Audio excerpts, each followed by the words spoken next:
من الشيطان الرجيم بسم الله الرحمن الرحيم الحج أشهر معلومات فمن فرض فيهن الحج فلا رفث ولا فسوق ولا جدال في الحج وما تفعلوا من خير يعلمه الله وتزودوا فإن خير الزاد التقوى واتقون يا أولي الألباب ليس عليكم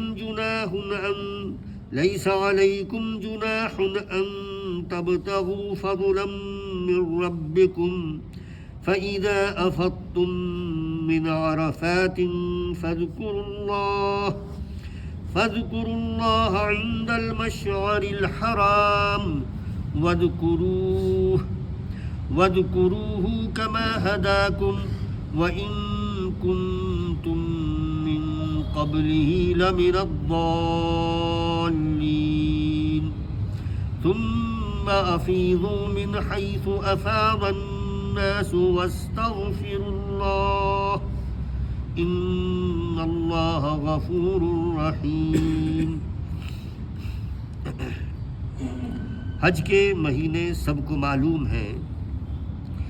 جو شخص ان مقرر مہینوں میں حج کی نیت کرے اسے خبردار رہنا چاہیے کہ حج کے دوران میں اس سے کوئی شہوانی فعل، کوئی بدعملی، کوئی لڑائی جھگڑے کی بات سرزد نہ ہو۔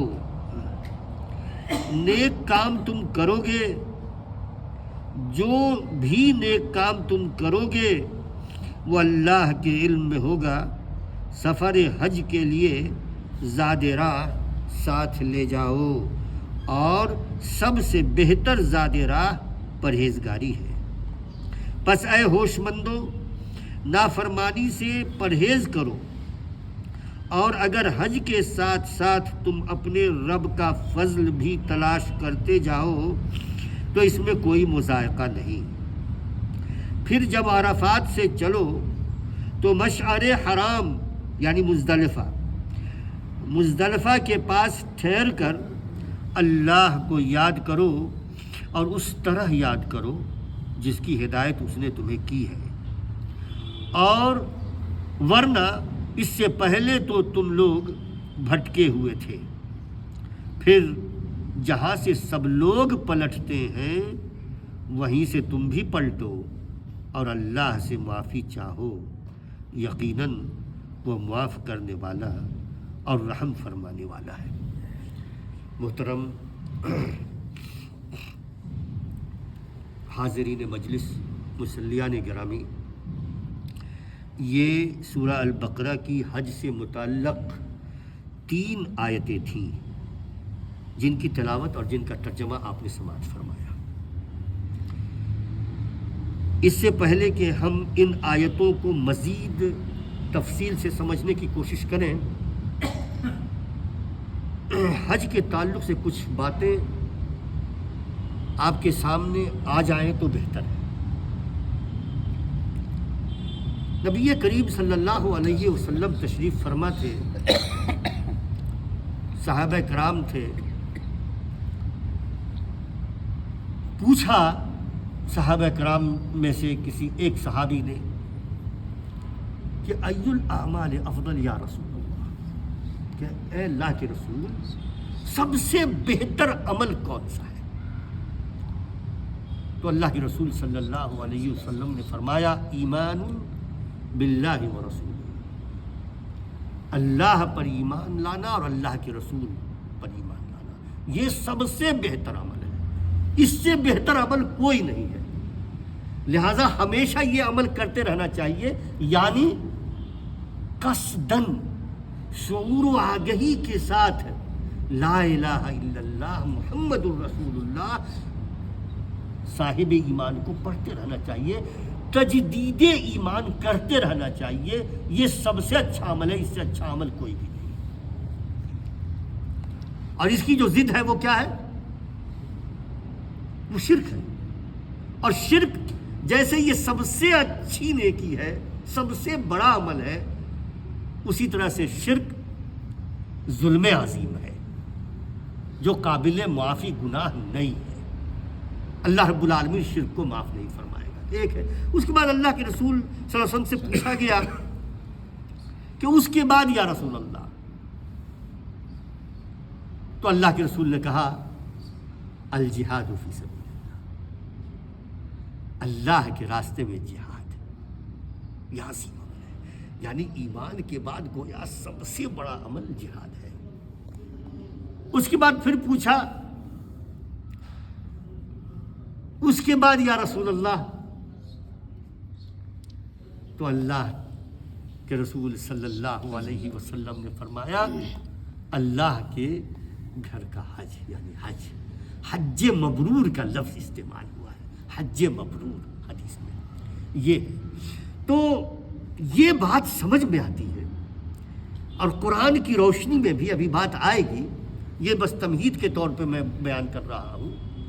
جو باتیں میں کہہ رہا ہوں وہ جو آیات ہیں اس کی روشنی میں یہ باتیں نہیں ہیں، میں تمہید بیان کر رہا ہوں، تمہید بتا رہا ہوں کہ اہل ایمان کو یہ بات سمجھ میں آ جانی چاہیے کہ وہ انتہائی خوش قسمت ہے وہ شخص جسے ایمان کے بعد اللہ رب العالمین اپنے گھر آنے کی توفیق عطا فرماتا ہے، اور وہ عازم سفر ہوتا ہے حج کے لیے۔ یہ بہت بڑی خوش قسمتی ہے۔ لاکھوں کروڑوں انسان ہیں، ان میں سے کچھ ہی تو لوگ ہیں، چند لوگ، چند لاکھ، جنہیں اللہ رب العالمین توفیق عطا فرماتا ہے۔ تو یہ بڑی خوش قسمتی کی بات ہے، اور اس کو وقت رہتے ہی حج پہ جانا چاہیے۔ یعنی سب سے بہتر تو یہ اللہ رب العالمین کو جوانی کی جو عبادت ہے وہ سب سے زیادہ پسند ہے۔ بڑھاپا تو خود ہی ایک مرض ہے، بڑے مسائل ہوتے ہیں، تو بڑھاپے میں کیا انسان عبادت کرے گا؟ تو اسی طرح سے جو عاقل ہو، بالغ ہو، اور جو حج کر سکتا ہو، جس کے پاس پیسے ہو، صحت ہو، اسے چاہیے کہ جتنا جلد ممکن ہو سکے جا کے وہ حج کرے۔ ایک بات یہ، لوگ کرتے کیا، غلط فہمیاں کیا ہے، مؤخر کرتے چلے جاتے ہیں، مؤخر کرتے چلے جاتے ہیں، ابھی تو یہ مسئلے باقی ہیں، وہ مسئلے باقی ہیں، یہ ہے وہ ہے، سارے مسائل سے جب فراغت ہو جائے گی تب جا کے حج کریں گے۔ یہ غلط فہمی ہے، اور یہ ہیلدی پریکٹس نہیں ہے، یہ بہتر نہیں ہے۔ ایک بات تو یہ سمجھ لے۔ دوسری بات یہ سمجھ لے کہ جب انسان احرام باندھ لیتا ہے تو پھر وہ شروع کرتا ہے لبیک اللہم لبیک لبیک لا شریک لک لبیک ان الحمد والنعمت لک والملک لا شریک لک۔ یہ روح ہے، اس لیے اس کے مفہوم کو حاجی کو سمجھنا چاہیے کہ جیسے نیت باندھتا ہے اس کے بعد وہ کیا اقرار کرتا ہے، کیا کہتا ہے، وہ یہ سمجھ لینا چاہیے حجاج کو۔ تو آپ لوگوں میں سے جو حج کرنے جا رہے ہیں وہ بھی سن لیں، اور جو حج کرنے نہیں جا رہے ہیں وہ بھی سن لیں، تاکہ اپنے جو حجاج ہیں آپ کے ان کو آپ بتائیں۔ ہم آپ یہ کہتے ہیں اللہ نے رب العالمین نے توفیق دی، تو حاجی جو ہے وہ بالکل دنیا سے کٹ کر، گھر بار سے کٹ کر، سارے مسائل کو چھوڑ کر، وہ انی وجہت وجہی للذی فطر السماوات والارض حنیفا وما انا من المشرکین، اس کی مصداق وہ یہ کہتا ہے کہ بس اے اللہ میں نے سب کچھ چھوڑ دیا، لبیک میں حاضر ہو گیا، میں حاضر ہو رہا ہوں اے اللہ، لبیک میں روایت میں یہ بات آتی ہے کہ صحابہ کرام اس طرح سے کہتے تھے، وہ ورد کرتے تھے کہ وہ جو ہے وہ آواز جو ہے وہ ہو جاتی تھی، بند ہو جاتی ہے، تو وہ کیا کہتے ہیں اس کو کہ رک جاتی تھی آواز، تھک جاتے تھے، لبیک اللہم لبیک کرتے ہی رہے، یہاں تک کہ وہ پہنچ جائے اللہ کے گھر پر۔ لبیک حاضر ہوئے رب، میں حاضر ہوں، اللہم، دیکھیے کتنی محبت ہے اور نسبت دیکھیے، اے میرا رب، اے میرے رب میں حاضر ہوں۔ نسبت دیکھیے اللہ رب العالمین سے کس طرح سے ایک بندہ کہتا ہے۔ اس کے بعد کہتا ہے لبیک اللہم لبیک لبیک لا شریک لک لبیک، میں حاضر ہوں اور میں اقرار کرتا ہوں اللہ کہ تیرے ساتھ تیری ذات و صفات میں کوئی شریک نہیں، تیری ذات میں نہ کوئی شریک، نہ تیرے صفات میں کوئی شریک، نہ تیرے اختیارات میں کوئی شریک، کوئی معبود نہیں ہے، کوئی مسجود نہیں ہے، کوئی دل کی بات سننے والا نہیں، کوئی دعاؤں کو سننے والا نہیں، تو ہی میرا معبود و مسجود ہے اے رب، یہ اقرار کرتا ہے۔ اس کے بعد کہتا ہے ان الحمد، ساری کی ساری تعریف ہے رب تیرے لیے ہے، والملک، اور جو یہ کائنات ہے اس کی بادشاہت تیری ہے، تو بادشاہ ہے، یہ پوری کی پوری کائنات تیری ملک ہے، تیری ملکیت ہے۔ یہ حاجی اقرار کرتا ہے، اس کے بعد کیا کہتا ہے؟ ان الحمد والنعمت لک والملک لا شریک لک، تیرے ساتھ ہم کسی کو شریک نہیں کرتے، کوئی تیرا شریک نہیں۔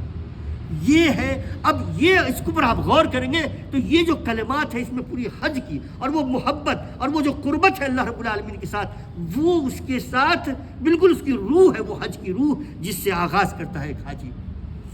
اور کچھ باتیں ہیں جو آیت کی روشنی میں اختصار کے ساتھ میں آپ کے سامنے رکھوں گا۔ تو ہم اس پر آتے ہیں، ہم حج پر گفتگو کرتے رہے تو بہت سی حدیثیں ہیں، بہت ساری آیات ہیں، ہم کرتے رہ جائیں گے۔ تو ایک بات اور کہہ دوں، ایک بات ذہن میں رکھیے کہ اگر آپ حج پہ جا رہے ہیں تو آپ اللہ کے مہمان ہیں، ضیوف الرحمان کہتے ہیں، ضیوف الرحمان اللہ کے مہمان ہیں۔ اب اس سے بڑی کوئی خوش قسمتی زندگی میں اس زمین پر ہو سکتی ہے کہ کوئی اللہ کا مہمان ہو جائے؟ اس سے بڑی کوئی خوش قسمتی نہیں ہو سکتی ایمان کے بعد، بڑی بات ہے یہ۔ دیکھیے اللہ رب العالمین فرما رہا ہے اب کہ الحج اشہر معلومات کے جو حج کے مہینے ہیں وہ معروف ہیں، ہم جانتے ہیں، شوال، ذوالقعدہ اور ذی الحجہ کے 10 دن۔ تو یہ ہے، اس میں جب کوئی عمرہ کر لے، تینوں حج میں اگر عمرہ کر لے پھر سے عمرہ کرنے کی ضرورت بھی نہیں ہے اگر وہ حج تمتع کرنا چاہے تو، لیکن نیت وہ کر لے اور یہ عمرہ کر لے تو یہ ہے، کیونکہ حج ہم لوگ جو کریں گے وہ تو زیادہ تر ادھر سے لوگ جاتے ہیں، وہ کیا کرتے ہیں؟ تمتع ہی کرتے ہیں۔ تو تمتع کا مطلب ہوتا ہے عمرہ اور حج دونوں، یعنی پہلے عمرہ کریں گے پھر حج کریں گے، یہ مطلب ہوتا ہے۔ دیکھیے اللہ رب العالمین فرماتا ہے کہ یہ الحج اشہر معلومات کہ حج کے مہینے سب کو معلوم ہیں، فمن فرض فیہن الحج، اب جو شخص حج کی نیت کر لے اور اپنے اوپر گویا وہ ایک طرح سے حج کو فرض کر لیا، فمن فرض فیہن الحج، اپنے اوپر لازم کر لیا جب نیت کر لیا تو جو شخص حج کی نیت کر لے تو اس کو کیا کرنا چاہیے؟ اللہ رب العالمین فرما رہا ہے فلا رفث ولا فسوق ولا جدال فی الحج۔ حج جو پوری عبادت ہے اس کی نچوڑ اللہ رب العالمین نے اس آیت میں فرما دیا ہے، فلا رفث۔ اب وہ دیکھیے جو میں نے کہا تھا لبیک اللہم لبیک لا شریک لک لبیک ان الحمد والنعمت لک والملک لا شریک لک، اس کو آپ یہاں سے جوڑیے۔ اللہ رب العالمین فرماتا ہے فلا رفث، بیوی سے دور رہنا ہے، بیوی کے ساتھ شوہر اور بیوی کے جو تعلقات ہوتے ہیں خاص وہ نہیں کرنا ہے، اور اس کے مقدمات جو ہوتے ہیں تقبیل وغیرہ وہ بھی نہیں کرنے ہیں، بلکہ اس طرح کی گفتگو بھی نہیں کرنے ہیں کہ جس گفتگو سے آدمی کے دل میں، شوہر یا بیوی کے دل میں اس طرح کے جذبات جو ہے وہ پیدا ہوں۔ تو یہ ہے خاص طور پہ رفث کا مطلب، تو اس سے دور رہنا چاہیے۔ اور اسی لیے بعض لوگ کہتے ہیں کہ محترمہ ہو تو اس طرح سے بیڈ کو الگ رکھے، اس کرے کہ وہ چیزیں پیدا نہ ہو، کیونکہ یہ بہت بڑی عبادت ہے۔ یہ وہ عبادت ہے جس میں روح بھی شامل ہے، جس میں جسم و جان بھی شامل ہے، اور جس میں مال و دولت بھی شامل ہے، یہ ایسی عبادت ہے۔ تو اس کے بعد کہا ولا فسوق، یعنی گناہ، معاصی سے دور رہے، گناہ سے دور رہے۔ گناہ سے تو دور، وہ حج کے بعد بھی، حج سے پہلے جو حج میں نہیں ہے اس کو بھی گناہ سے دور رہنا ہے۔ لیکن یہاں پر جو خاص بات ہے وہ یہ کہ جب تم حج کی نیت کر لیے تو یاد رکھیے کہ حاجی کے لیے وہ اگر گناہ کرتا ہے تو وہ عظیم گناہ ہے، وہ بہت بڑا وبال ہے حاجی کے لیے۔ تو وہ گناہ تو ایسے بھی نہیں کرنا ہے، دور رہنا ہے۔ لیکن اگر حج ہے تو اس میں ہر وقت یہ خیال ذہن و دماغ پہ یہ حاوی رہے کہ بھائی گناہ سے دور رہنا ہے، گناہ سے دور رہنا ہے۔ اب اس پس منظر میں دیکھیے، ہے نا، یہاں پر بہت سارے لوگ حج کر چکے ہیں، ہمارے خورشید صاحب وغیرہ، چھوٹی چھوٹی باتوں میں کس طرح سے لوگ جھگڑتے ہیں۔ قرآن کہتا ہے ولا جدال فی الحج، ولا جدال فی الحج، کہ حج میں بحث و مباحثہ بھی نہیں ہے، جدال نہیں ہے، بحث و مباحثہ، ڈیبیٹ، جھگڑے یہ نہیں ہے، گرم گفتگو نہیں ہے، آواز بلند کر کے یہ تمام چیزوں سے منع کیا گیا۔ میں آپ کو بتاؤں ایک بات جس سے مجھے اور 10 منٹ بولنے کی ضرورت نہیں پڑے گی، اگر کوئی حاجی ہے اس کا خادم ہے تو خادم کو ڈانٹنا بھی جائز نہیں ہے، خادم کو خادم کو ڈانٹنا جائز نہیں ہے. یہ ہے حج کا معاملہ. تو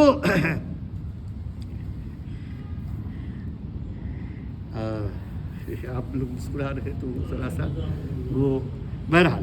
تو لا فسوق ولا جدال فی الحج وما تفعلوا من خیر یعلمہ اللہ وتزودوا فإن خیر الزاد التقوی واتقون یا اولی الالباب.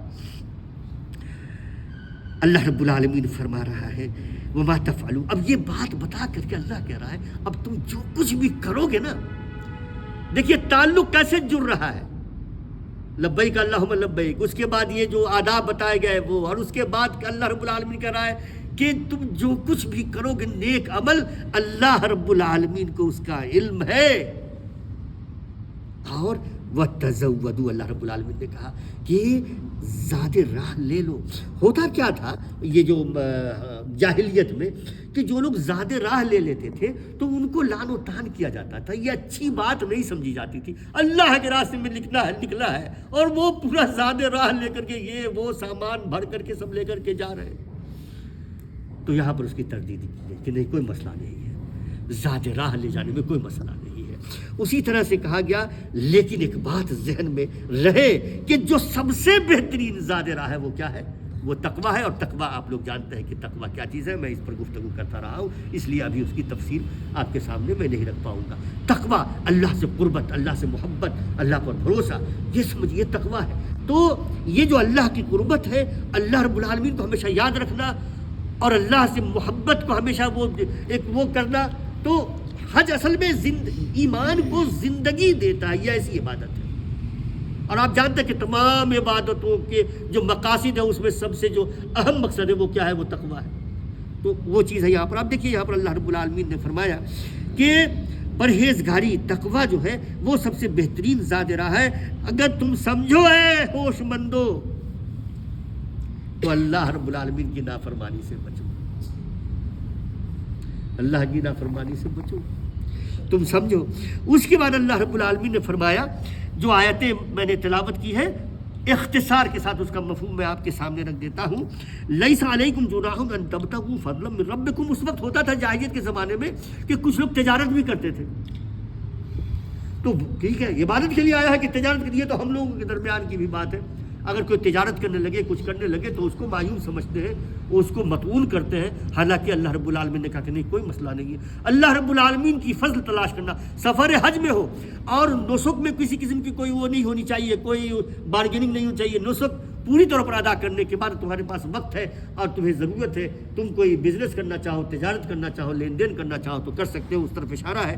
اس کے بعد اللہ رب العالمین فرماتا ہے کہ فَإِذَا أَفَضْتُم مِّنْ عَرَفَاتٍ فَاذْكُرُوا اللَّهَ عِندَ مَشْعَرِ الْحَرَامِ. یہ اشارہ ہے کہ عرفات سے جب لوٹو تو مزدلفہ میں آ کر کے رکو, شب گزارنا اور وہاں اللہ رب العالمین کو یاد کرنا ہے. آپ لوگ جانتے ہیں کہ آفتاب غروب ہوتے ہی مزدلفہ سے نکلنا ہے, وہاں مغرب کی نماز ادا نہیں کرنی ہے. عرفات سے نکل کر کے غروب ہوتے ہی نکلنا ہے اور مغرب کی نماز وہاں نہیں پڑھنی ہے, مزدلفہ میں آ کر کے مغرب اور عشاء دونوں, اور وہاں اللہ کا ذکر کرنا ہے, اللہ کا ذکر کرنا ہے. اور اس کے بعد فجر کی نماز مزدلفہ میں پڑھنے کے بعد طلوع ہو جانے کے بعد جو ہے وہ پھر نکلنا ہے رمی کے لیے. اور باقی جو لوگ مجبور ہیں, بیمار ہیں, خواتین ہیں, تو ان کے لیے کچھ رخصت ہے, تو وہ رخصت اہل علم اس سے واقف ہے. اس کے بعد کہا وَاذْكُرُوهُ, اللہ کو یاد کرو, کما ہداکم, جس طرح سے اللہ نے تمہیں جو ہے تمہاری رہنمائی کی ہے, تمہیں بتایا ہے, تمہیں ہدایت دی ہے. وَإِن كُنتُم مِّن قَبْلِهِ لَمِنَ الضَّالِّينَ, اور اس سے پہلے تم گمراہی میں تھے. جو آخری آیت آج تلاوت ہوئی ہے, ثُمَّ أَفِيضُوا مِنْ حَيْثُ أَفَاضَ النَّاسُ وَاسْتَغْفِرُوا اللَّهَ إِنَّ اللَّهَ غَفُورٌ رَحِيمٌ. اب اہل مکہ سے اور تمام مسلمانوں سے کہا جا رہا ہے پھر جہاں سے سب پلٹتے ہیں وہیں سے پلٹو. یہ اسلام کے آنے کے بعد ہے. جاہلیت میں ہوتا کیا تھا, قریش تو اپنے آپ کو بڑا تھوڑا سا ترفت تھی, وہ اپنے آپ کو بڑا سمجھتے تھے. وہ کرتے کیا تھے, مزدلفہ سے جا کے لوٹ آتے تھے, وہ نہیں جاتے تھے عرفات. ارے ہم تو اہل مکہ, ہم تو بڑے, ہمارے لیے تھوڑی نا وہی ہے جو تمام لوگوں کے لیے. تو لوگ سب جائیں, جہاں جو لوگ آتے تھے گرد و نواح سے, دنیا کے دوسرے خطوں سے, تو وہ سب جاتے تھے عرفات, یہ نہیں جاتے تھے, یہ مزدلفہ ہی سے لوٹ کے آ جاتے تھے. تو اسی کی تردید کی گئی. مینا ہی سے لوٹ آتے تھے، یہ جاتے ہی نہیں تھے، وہ مزدلفہ تک کی زحمت نہیں کرتے تھے اور وہ عرفات جاتے ہی نہیں تھے۔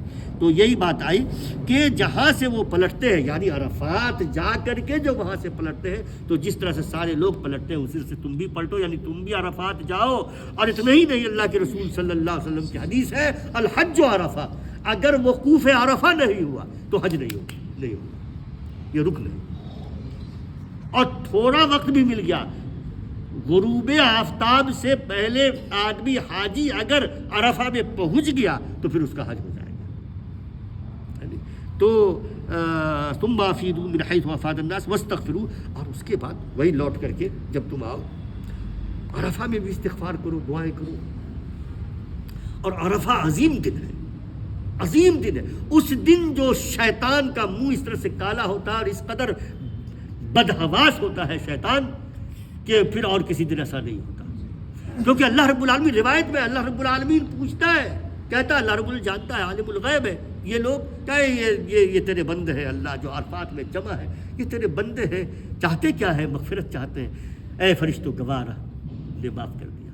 تو یہ ہے حج کا معاملہ۔ اللہ رب العالمین سے ہم دعا کرتے ہیں کہ اللہ رب العالمین ہمیں قرآن کی محبت ہمارے دلوں میں اتار دے، ہمیں قرآن کو سمجھ کر پڑھنے کی توفیق عطا فرمائے، اور ہم میں سے وہ لوگ جو حج نہیں کر سکے ہیں اللہ انہیں توفیق عطا فرمائے کہ وہ حج پہ جائیں، حج کی نیت کریں اور حج پہ جائیں۔